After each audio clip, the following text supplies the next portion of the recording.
আসসালামু আলাইকুম এভরিওয়ান, কি অবস্থা, কেমন আছেন সবাই? আশা করছি সকলে ভালো আছেন। আমিও আপনাদের দোয়ায় আলহামদুলিল্লাহ অনেক ভালো আছি। তো আজকের এই ভিডিওটি কেমন হতে যাচ্ছে তা হয়তো ভিডিওর টাইটেল এবং ফার্স্ট ক্লিপ দেখে বুঝে গেছেন আপনারা। তারপরেও ক্লিয়ার করে বলি আপনারা কম বেশি সকলেই জানেন যে আমি রংপুর আত্মীয়র বাসায় ঘুরতে আসছি। তো যেহেতু ঘুরতে আসছি, বাসায় বসে থাকলে তো আর হবে না।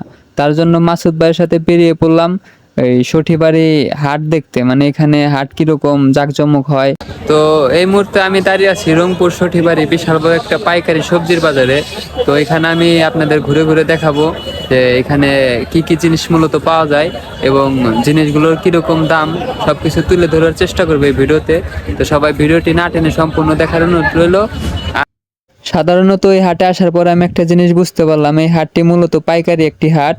তো এখানকার কৃষকেরা মানে আশেপাশে যারা জমিতে চাষবাস করে তারা খুব সকালে এখানে মানে তাদের জমিতে চাষ করা সব সবজি এখানে নিয়ে আসে এবং পাইকারি দামে বিক্রি করে এবং কিছু মানুষ খুচরা দামেও বিক্রি করে থাকেন। আর এখানে দেখতে পারলাম আনসিজন কফি বিক্রি করতেছে।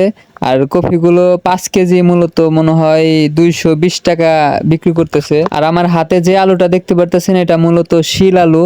এই শিল আলু সঠিবাড়ি খুব বিখ্যাত, এটা নাকি অনেক দাম হয়ে থাকে আর কি।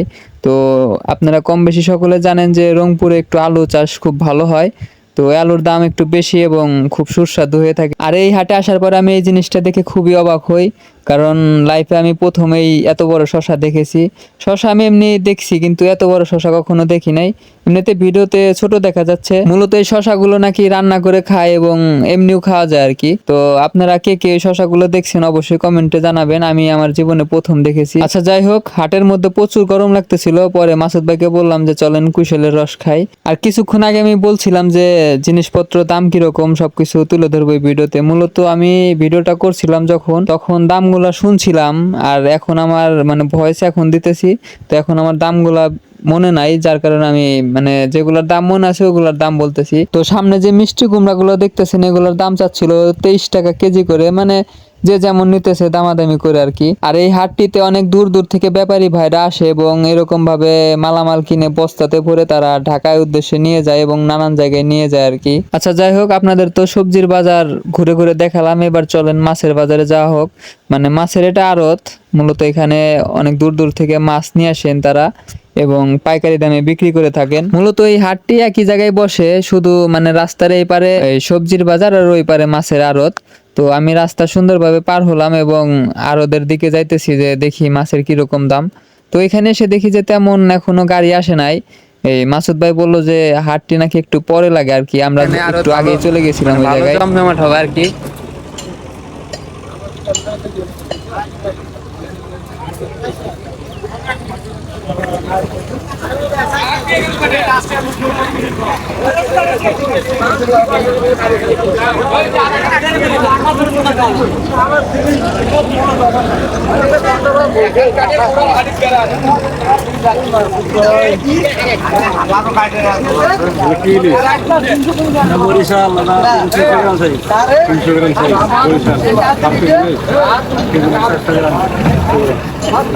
কত করে কেজি বিক্রি করছে? 1600, 1400, 900, 800,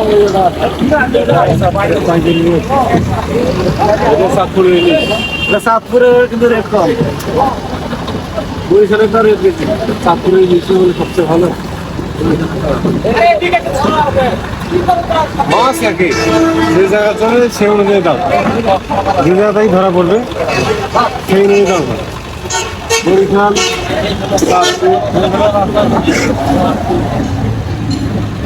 এটা চাঁদপুর কিন্তু দেওয়া মাছে তারপরে রেস্টুরেন্ট আছে, এটাই 800, আবার ওটা 800। কত ভাই? 800 টাকা।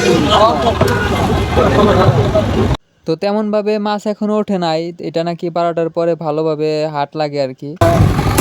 কি জানি ফ্লেভার, কি ফ্লেভার নয় এটি বললাম কি। হ্যাঁ মুখ চলো, মুখ দেখা সিরিয়াস গম জানি। তো ভাইটির সাথে কিছুক্ষণ মজা টজা করার পরে আমরা আবার সামনের দিকে আগালাম। তো এখানে দেখতেছি যে একটা গাড়ি থেকে পাঙ্গাস মাছ আনলোড করতেছে, মূলত এই মাছগুলো নাকি ময়মনসিংহ থেকে নিয়ে আসা হয়েছে। আচ্ছা যাই হোক, দুই ভাই আমি আমার ছোট ভাই হাটের মধ্যে অনেকক্ষণ ঘোরাঘুরি করলাম। তো মাসুদ ভাইকে হাটের মধ্যে রেখে চলে আসছি আমরা। তো মূলত উনি তাদের দোকান আছে ওইখানে দোকানে থাকবেন। আর বাসায় এসে দেখি যে আমার ছোট বোনের স্বামী সে ডাব গাছে উঠতেছেন, আবার ভাইবেন না সে চুরি করার জন্য উঠতেছে। এটা মূলত আমাদের আত্মীয়দেরই কাজ, মূলত তাদের পারমিশন নিয়েই গাছে ওঠা হয়েছিল এবং কয়েকটা ডাব পাড়া হয়েছিল। তো কয়েকটা ডাব পাড়ার পরে ডাবগুলো আমি কাটতেছিলাম, মূলত এগুলো নারকেল হয়ে গেছিল আর কি, ভিতরে শক্ত হয়ে গেছিল। আচ্ছা যাই হোক, আজকের এই ভিডিওটি এই পর্যন্তই। আর অবশ্যই ভিডিওটি কেমন হয়েছে কমেন্টে জানাবেন। আপনাদের ভালোবাসা পাইলে অনেক দূর আগাইতে পারবো ইনশাল্লাহ। তো সবাই লাইক করবেন, কমেন্ট করবেন, ভালো থাকবেন, সুস্থ থাকবেন, খোদা হাফেজ।